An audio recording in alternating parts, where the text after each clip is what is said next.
Hello बच्चों, electromagnetic waves का हम लोग 10 मिनट के अंदर रिवीजन करने वाले हैं। ये है आपके लिए टर्बो सीरीज। तो वेलकम टू अरविंद एकेडमी। मैं हूं Arvind sir. Super easy physics के लिए अरविंद एकेडमी चैनल को सब्सक्राइब करना मत भूलिएगा। चलिए स्टार्ट करते हैं। टर्बो सीरीज 10 मिनट्स के अंदर पूरा रिवीजन बेटा। उससे पहले इंपॉर्टेंट इन्फॉर्मेशन, मैंने आपके लिए शॉर्ट क्वेश्चन बना दिए हैं। PCM, PCB, physics, chemistry, maths, bio अलग अलग, पीसीएम भी एक साथ भी। ऐसे ही क्वेश्चन बोर्ड्स में आएंगे। ऐसा मैं क्यों बोलता हूं? क्योंकि ये पिछले 10 साल की ट्रेंड एनालिसिस पर बेस्ड है और 25 साल का टीचिंग एक्सपीरियंस मेरा इसमें लगा हुआ है। 20 से 25 क्वेश्चन ही पर चैप्टर है, आसानी से इसको लगा पाएंगे। ये फुली सॉल्व है, तो सोल्यूशन के लिए किसी टीचर या भैया दीदी के पास आपको नहीं जाना पड़ेगा। 100% बोर्ड टारगेटेड क्वेश्चन है। ऐसा ही क्वेश्चन बोर्ड एग्जामिनेशन में आते हुए आपको मिलेंगे। इसको और मजबूती देने के लिए मैंने NCERT video solution class 12 physics का मैंने ऐड कर दिया एक्सरसाइज और एग्जांपल्स के। तो आप इसको भी साथ में देख लेंगे तो मजा ही आ जाएगा। तो श्योर शॉर्ट क्वेश्चन लगाकर श्योर शॉर्ट रिजल्ट को अचीव कीजिए। जो बच्चे श्योर शॉर्ट क्वेश्चन लेना चाहते हैं वो अरविंद एकेडमी ऐप को डाउनलोड कर ले, उसके स्टोर सेक्शन में जाइएगा, वहां पर श्योर शॉर्ट क्वेश्चन दिखाई पड़ेंगे, लेकर लगा मारिए और शानदार रिजल्ट लेके आइए। चलिए पढ़ाई स्टार्ट करते हैं। इलेक्ट्रोमैग्नेटिक वेव्स 3 खंडों में डिवाइडेड है। पहला है डिस्प्लेसमेंट का, दूसरा है इलेक्ट्रोमैग्नेटिक वेव की प्रॉपर्टी और इलेक्ट्रोमैग्नेटिक स्पेक्ट्रम। आइए देखते हैं कि जो डिस्प्लेसमेंट करंट की बातचीत है वो कहां से आती है। तो एम्पियर्स लॉ जब लगाया गया, हम एक कैपेसिटर की चार्जिंग कर रहे थे, तो हमें दोनों में सेम तरीके से एम्पियर्स लॉ लगाया, अलग अलग तरीके से जो परमिसिबल था। उसके बाद जो रिजल्ट हमको मिले, इस पॉइंट बी पर जो मैग्नेटिक फील्ड होना चाहिए, एक बार मिला म्यू नॉट अपॉन 2πr, और हमने दूसरे तरीके से जब क्लोज सरफेस मानी, लूप वाली मानी, तो उसमें हमको बी की वैल्यू 0 मिली। यानी कि एम्पियर्स लॉ लगाने पर एक ही सिचुएशन में अलग अलग तरीके से हमें भी अलग अलग आ रहा है। इसे ही बोलते हैं इनकंसिस्टेंसी इन दी एम्पियर्स लॉ, क्योंकि ये इनकंसिस्टेंट का मतलब कभी कुछ रिजल्ट देना, कभी कुछ रिजल्ट देना। इसी बात को सॉल्व किया मैक्सवेल साहब ने। उन्होंने कहा कि इसमें एक डिस्प्लेसमेंट करंट और लगानी हमको पड़ेगी, तब ये इनकंसिस्टेंसी एम्पियर्स लॉ की खत्म हो जाएगी। वो आईडी यानी डिस्प्लेसमेंट करंट की वैल्यू होती है epsilon naught d phi E upon dt। अब जो एम्पियर्स लॉ था वो मॉडिफाइड हो गया। वो मॉडिफाइड होकर क्या बना? B dot d l equal to mu naught IC conduction current plus displacement current, mu naught d phi E upon dt, IC plus ID. आपसे पूछा जाए मॉडिफाइड एम्पियर्स लॉ क्या होता है, तो यही होता है जो मैं आपको बता रहा हूं। साथ में ध्यान रखिएगा कि जो डिस्प्लेसमेंट करंट होती है वो केवल तभी आपको मिलेगी जब इलेक्ट्रिक फ्लक्स में आपका चेंज होगा। अगर इलेक्ट्रिक फ्लक्स में कोई चेंज नहीं है तो कोई डिस्प्लेसमेंट करंट आपको नहीं मिलने वाली है। अब इलेक्ट्रोमैग्नेटिक वेव की बात कर रहे हैं, तो इलेक्ट्रोमैग्नेटिक वेव क्या है? इसमें इलेक्ट्रिक फील्ड वेक्टर और मैग्नेटिक फील्ड वेक्टर एक दूसरे से परपेंडिकुलर डायरेक्शन में ऑक्सिलेट करते हैं, और ये दोनों ही वेक्टर जिस डायरेक्शन में प्रोपोगेशन ऑफ द वेव है, जिस डायरेक्शन में वेव चल रही है, उन दोनों से परपेंडिकुलर रहते हैं। इसका डायग्राम बनाने के लिए आपको एग्जाम में काफी पूछा जाता है, वो आप अच्छी तरह सीख लीजिएगा। तो इलेक्ट्रोमैग्नेटिक वेव्स हो गई। डायरेक्शन ऑफ इलेक्ट्रोमैग्नेटिक वेव किधर होता है? ई क्रॉस बी, वेक्टर वाला जो डायरेक्शन वाला रूल है लगा दीजिए, वो डायरेक्शन ऑफ इलेक्ट्रोमैग्नेटिक वेव निकलना चाहिए। ये कैसे पैदा होती है, इसका सोर्स क्या है? Accelerated charge. अगर चार्ज एक्सीलरेटेड मोशन में है तो वो इलेक्ट्रोमैग्नेटिक वेव जनरेट करेगा या पैदा करेगा। डायरेक्शन ऑफ इलेक्ट्रोमैग्नेटिक वेव क्या किधर होगी? ई क्रॉस बी, जैसा मैंने आपको बताया, वेक्टर वाला रूल लगाएंगे। साथ में ध्यान रखिएगा कि ये ट्रांसवर्स वेव होती है इलेक्ट्रोमैग्नेटिक वेव। इसमें क्वालिटेटिवली क्या बोला जाता है? जिस डायरेक्शन में प्रोपोगेशन है उस डायरेक्शन की परपेंडिकुलर डायरेक्शन में इलेक्ट्रोमैग्नेटिक फील्ड वाले वेक्टर, इलेक्ट्रिक फैक्टर और मैग्नेटिक फैक्टर ऑक्सिलेट कर रहे हैं, इसलिए ये ट्रांसवर्स वेव होती है। आगे बात करें इलेक्ट्रिक डेंसिटी, एनर्जी डेंसिटी की, कि भाई वेव जो है वो एनर्जी कैरी करती है, तो पर यूनिट वॉल्यूम कितनी एनर्जी कैरी करती है, इसी को बोलते हैं एनर्जी डेंसिटी। और अच्छी बात क्या है कि जितना इलेक्ट्रिक फील्ड कैरी करती है एनर्जी उतना ही मैग्नेटिक फील्ड कैरी करती है। टोटल जो एनर्जी डेंसिटी होती है वो एप्सिलॉन नॉट ई आरएमएस का स्क्वायर या बी आरएमएस का स्क्वायर अपॉन म्यू नॉट के बराबर होता है। आधा आधा कर देंगे तो इलेक्ट्रिक फील्ड और मैग्नेटिक फील्ड जो कैरी कर रही है एनर्जी वो निकल के आ जाएगी। इंटेंसिटी ऑफ ईएम वेव की बात करें तो इंटेंसिटी ऑफ द वेव क्या होती है कि पर यूनिट टाइम जो एनर्जी पास हो रही है परपेंडिकुलर डायरेक्शन में प्रोपोगेशन ऑफ द वेव के, उसे बोलते हैं इंटेंसिटी ऑफ द वेव। उसकी वैल्यू होती है epsilon naught E R M S का स्क्वायर इंटू सी, या बी के फॉर्म में मैग्नेटिक फील्ड के फॉर्म में ये लिख सकते हैं आपको। अब ये जो इलेक्ट्रोमैग्नेटिक वेव होती है ये एनर्जी के साथ साथ मोमेंटम भी कैरी करती है। तो P is equal to U by C, ये इसका मोमेंटम है। यू है टोटल एनर्जी, सी है speed of light in air या वैक्यूम, और इसका रेडिएशन प्रेशर भी होता है intensity upon C. This is the radiation pressure of the electromagnetic wave. अब उसकी कुछ प्रॉपर्टी की बात कर दें तो इलेक्ट्रोमैग्नेटिक वेव जो होती है वो एक्सेलरेटेड चार्ज से बनती हैं और चलने के लिए किसी भी मीडियम की इनको आवश्यकता नहीं होती, वैक्यूम में भी ट्रेवल करती हैं, ट्रांसवर्स वेव इन नेचर हैं क्योंकि electric field magnetic field vector propagation के परपेंडिकुलर डायरेक्शन में ऑक्सीलेट कर रहे हैं। ई और बी जो इलेक्ट्रिक फील्ड वेक्टर या मैग्नेटिक फील्ड वेक्टर है वो सेम फेज में ऑक्सीलेट करते हैं, दोनों का फेज सेम होता है।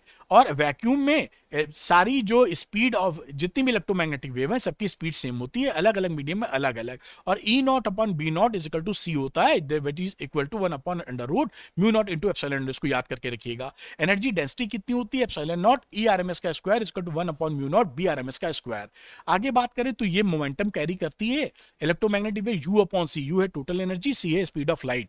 और इलेक्ट्रोमैग्नेटिक वेव डिफ्लेक्ट नहीं होती है इलेक्ट्रिक एंड मैग्नेटिक फील्ड्स के अंदर, इलेक्ट्रिक फील्ड और मैग्नेटिक फील्ड वेक्टर्स होते हैं लेकिन डिफ्लेक्शन नहीं होता। साथ में ये आपको दिखाती हैं सुपरपोजिशन प्रिंसिपल को फॉलो करती हैं, interference, refraction, reflection, diffraction, polarisation सब इसके अंदर पाया जाता है। जो ऑप्टिकल इफेक्ट्स होते हैं, दिखाई पड़ने वाले इफेक्ट, वो इलेक्ट्रिक फील्ड वेक्टर की वजह से होते हैं। इलेक्ट्रिक फील्ड वेक्टर का जो एम्पलीट्यूड होता है ई नॉट वो बी नॉट से काफी ज्यादा होता है। तो लाइट भी एक इलेक्ट्रोमैग्नेटिक वेव है, हमें दिखाई क्यों पड़ रहा है, क्योंकि उसमें इलेक्ट्रिक फील्ड वेक्टर का एम्पलीट्यूड मैग्नेटिक फील्ड वेक्टर से काफी ज्यादा है, इसलिए हमको वो ऑप्टिकल इफेक्ट उसके मिलते हैं बेटा। अब आता है इलेक्ट्रोमैग्नेटिक स्पेक्ट्रम। तो अगर जो इलेक्ट्रोमैग्नेटिक जो वेव्स होती हैं उन सबको फ्रीक्वेंसी या वेवलेंथ के ऑर्डरली अरेंजमेंट अगर हम करते हैं घटते हुए या बढ़ते हुए क्रम में, उसी को बोलते हैं इलेक्ट्रोमैग्नेटिक स्पेक्ट्रम। इस स्पेक्ट्रम में जो विजिबल लाइट होती है उसका बहुत छोटा पोर्शन होता है, मोटे तौर से 4000 एंगस्ट्रॉम, ये नैनोमीटर में, मैं एंगस्ट्रॉम में बोल रहा हूं, और 7000 एंगस्ट्रॉम तक का ये रेंज होता है। ठीक है,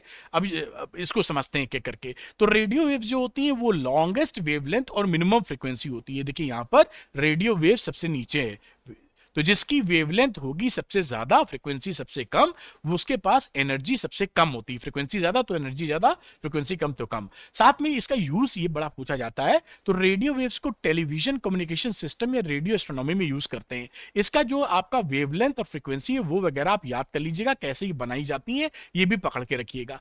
माइक्रोवेव की बात करते हैं, ये रेडियो वेव से इनका वेवलेंथ छोटा सा नेक्स्ट स्मॉलर होता है। अब ये जो राडार सिस्टम एयरक्राफ्ट नेविगेशन या माइक्रोवेव ओवन में इस्तेमाल की जाती हैं। एयरक्राफ्ट जो प्लेन वगैरह ऊपर जाते हैं ना, उनको नेविगेट करते हैं किधर जाना है किधर नहीं जाना है, एयर ट्रैफिक कंट्रोलर जो होते हैं तो वो उनको बताते हैं, तो उसमें रेडियो वेव्स का ही इस्तेमाल होता है। और फ्रीक्वेंसी और वेवलेंथ आप याद करके रखेंगे और सोर्स की ये कैसे बनती है। माइक्रोवेव के बाद आती है इंफ्रारेड वेव्स, ये बड़ी इंपॉर्टेंट है, अक्सर आपसे बोलते हैं। इसको हीट वेव्स भी कहा जाता है क्योंकि ये मस्कुलर ट्रीटमेंट के लिए इस्तेमाल की जाती हैं, हीट जनरेट करती हैं आपकी। तो ये रिमोट टीवी वीसीआर के जो रिमोट कंट्रोल होते हैं उससे ये निकलती हैं, उसमें भी निकलती हैं। ये आप देखेंगे ऐसे नेकेड आई से नहीं दिखेगा, मोबाइल का कैमरा ऑन कर लीजिए फिर वो रिमोट को दबाएंगे तो वेव निकलती हुई दिखाई पड़ती है।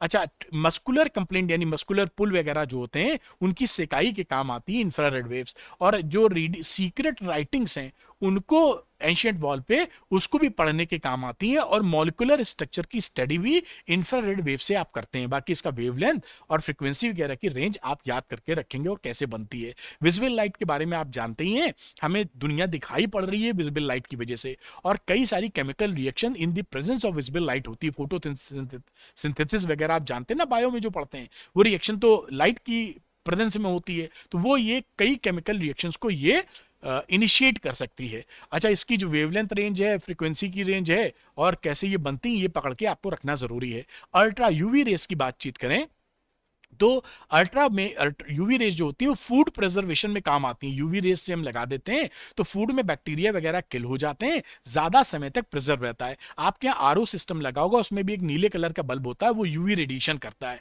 तो जिसकी वजह से बैक्टीरिया वगैरह को किल कर देता है। ठीक है, और मॉलिक्यूलर स्ट्रक्चर की स्टडी के लिए यूवी रेज इस्तेमाल की जाती हैं। तो यूवी रेज हम लोग के लिए हार्मफुल होती है, ध्यान रखिएगा। और वेवलेंथ रेंज और फ्रीक्वेंसी रेंज जो कैसे बनती है इसको आप जरूर पकड़ लीजिएगा, याद कर लीजिएगा।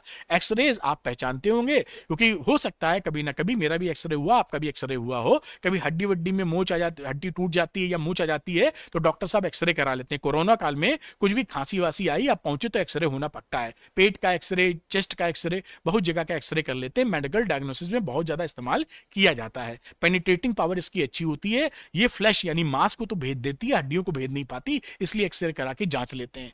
तो यहाँ पर एक्सरे मेडिकल ट्रीटमेंट्स में या मैलिग्नेंट ग्रोथ को भी रोकने के लिए काम आती है, जो कैंसरियस टिश्यूज होते हैं ना उनको किल करने के काम आती है। इसका वेवलेंथ, फ्रीक्वेंसी वगैरह याद कर लीजिएगा और कैसे बनती है।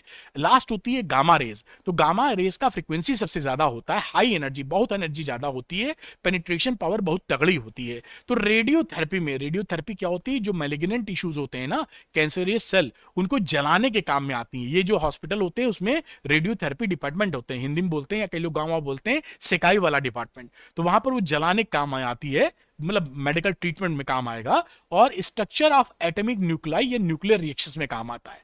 तो इसका जो वेवलेंथ, फ्रीक्वेंसी वगैरह है और कैसे बनती है, इसको आप रट्टा मार के याद कर लीजिएगा, याद करने वाला पोर्शन है। तो पूरा मैंने चैप्टर को रिवाइज करा दिया है। सुपर इजी फिजिक्स के लिए अरविंद एकेडमी चैनल को सब्सक्राइब करना मत भूलिएगा। Thank you very much, have a nice day.